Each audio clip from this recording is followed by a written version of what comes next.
Je mange uniquement de la viande pendant 3 mois et je t'explique pourquoi.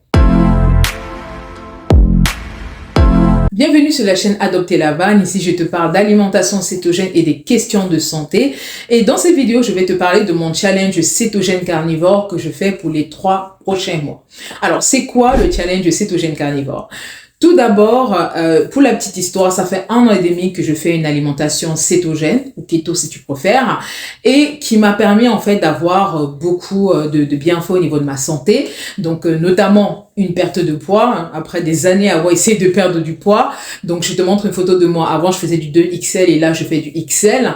Et aussi ça m'a permis l'alimentation cétogène d'inverser mon diabète de type 2, de régler mes problèmes de SOPK, de régler mon problème d'apnée du sommeil, d'arthrose inflammatoire. Bref, j'en parle plus en détail dans une vidéo que je vais taguer quelque part ici où je te parle de tous les bénéfices que j'ai tirés en adoptant une alimentation cétogène. Et donc, pour les 3 prochains mois, j'ai décidé de tester le cétogène carnivore. Alors, comme tu l'auras compris, cétogène et cétogène carnivore, c'est la même famille. Le mot commun, c'est le mot cétogène. Donc, on est toujours sur une alimentation cétogène, sauf qu'on est sur une variante de l'alimentation cétogène. L'alimentation cétogène, pour te faire une métaphore, pour t'expliquer, imagine une maison à plusieurs étages. La fondation, c'est les principes de l'alimentation cétogène, c'est-à-dire que dans l'alimentation cétogène, on est un brûleur de gras et pas un brûleur de glucides. Aujourd'hui, notre alimentation, on est principalement des brûleurs de glucides parce qu'on mange beaucoup de glucides au quotidien, du pain, des pâtes, des pommes de terre, des plantains, des maniocs, bref. On est des brûleurs de glucides parce qu'on en apporte beaucoup à notre corps, donc notre corps sollicite tout de suite les glucides comme source d'énergie. Et en fait, en adoptant une alimentation cétogène, keto, on revient en fait à notre carburant de base qui est le gras, parce qu'on n'est pas arrivé sur Terre avec du pain, des pâtes, du riz qui poussaient dans les arbres. Notre source d'énergie, c'était le gras, et notamment les gras d'animaux. Donc, on revient à devenir des brûleurs de gras, et en adoptant cette alimentation-là, on a les bénéfices santé dont je t'ai parlé tantôt. Et pour en fait adopter cette alimentation, tu as plusieurs étages en fait. Dans les étages en fait, c'est comment tu choisis de vivre ton alimentation cétogène. Il y en a qui décident de faire du céto flexible comme ce que moi j'ai fait pendant des années, c'est-à-dire que je mangeais certains légumes, je mangeais certains fruits, je mangeais des bonnes sources de gras, des noix, etc. Mais tout en restant principalement un brûleur de gras. Et donc, il y en a qui décident avec le temps d'éliminer les fruits et légumes parce qu'ils en ont moins besoin. Moi, par exemple, je mange beaucoup moins de légumes aujourd'hui, avec le temps, naturellement. Et donc, pareil, on reste toujours un brûleur de gras. Et il y en a qui décident de passer à l'étage du carnivore, donc vraiment de manger principalement des produits animaliers. D'autres décident même de plus manger certains produits laitiers, etc. Bref, chacun un peu vit son alimentation cétogène comme il le veut, mais le plus important, c'est de rester sur le même principe, de devenir un brûleur de gras, donc d'utiliser notre source d'énergie qu'on a utilisée depuis la base, depuis notre existence. Et donc, en fait, c'est un peu ça ce que je veux faire pour les prochaines années, pour les prochains mois plutôt déjà, c'est de revenir, en fait, c'est de tester, en fait, l'étage du carnivore. Alors, pourquoi est-ce que je veux tester l'étage du carnivore? Donc, tu auras compris, je mangerai principalement des produits d'origine animale, comme les œufs, la viande, les fromages, par exemple, etc. Alors, pourquoi je décide de faire ça? Premièrement, parce que je me documente pas mal dessus, et j'ai vu que certaines personnes utilisent le cétogène carnivore pour débloquer une perte de poids. Et moi, j'ai vraiment l'impression que ces derniers temps, je stagne pas mal au niveau de ma perte de poids. Voilà, j'ai pas vraiment l'impression d'évoluer pas mal sur ce point-là, donc j'ai envie de débloquer un peu ma perte de poids. J'ai l'impression que mon corps s'est un peu habitué au cétogène classique que je fais, donc j'ai envie de booster un petit peu mon métabolisme là-dessus, de voir si effectivement ça marche aussi pour moi pour débloquer un plafond de perte de poids. Donc ça, c'est pour la première raison. Et pour la deuxième raison aussi, beaucoup de personnes adoptent une alimentation cétogène carnivore pour des problèmes de santé. Vraiment, énormément de personnes utilisent ça quand ils ont vraiment un métabolisme qui est vraiment malade. Des gens utilisent l'alimentation cétogène carnivore pour inverser des maladies auto-immunes, etc. Donc, tu vois énormément de retours là-dessus. Alors moi, l'alimentation cétogène flexible m'a déjà permis de régler énormément de problèmes de santé, comme je t'en parlais tantôt, mon diabète, mon SOPK, etc.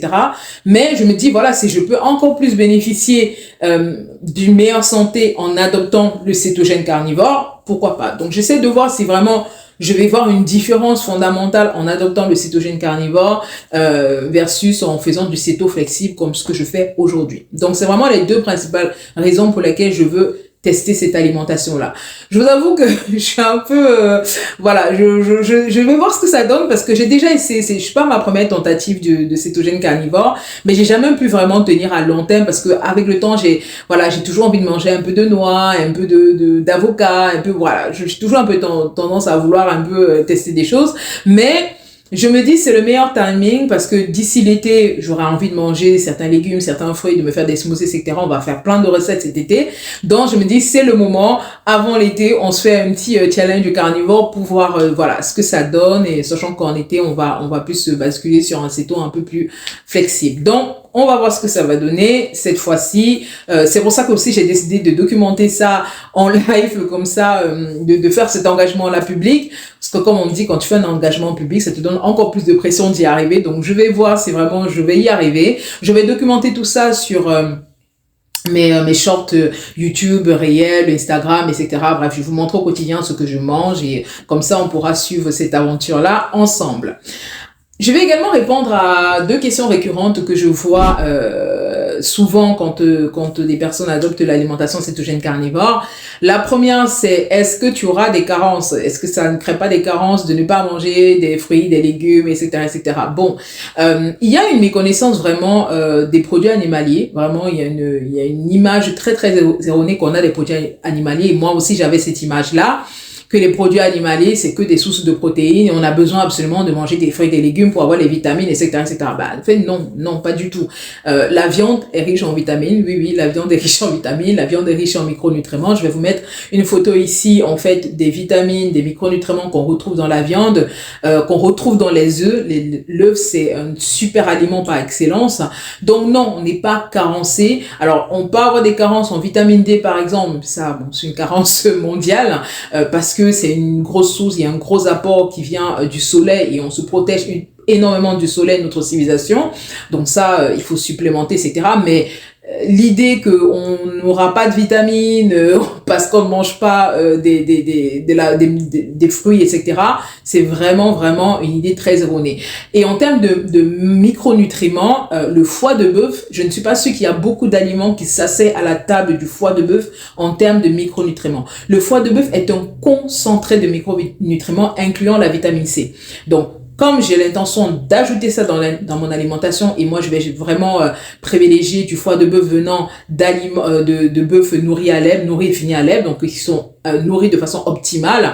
Donc je bénéficierai encore plus d'un foie de bœuf de meilleure qualité. Et comme je dis en termes de micronutriments, le foie de bœuf, il n'y a pas beaucoup d'aliments qui s'asseyent à la table du foie de bœuf.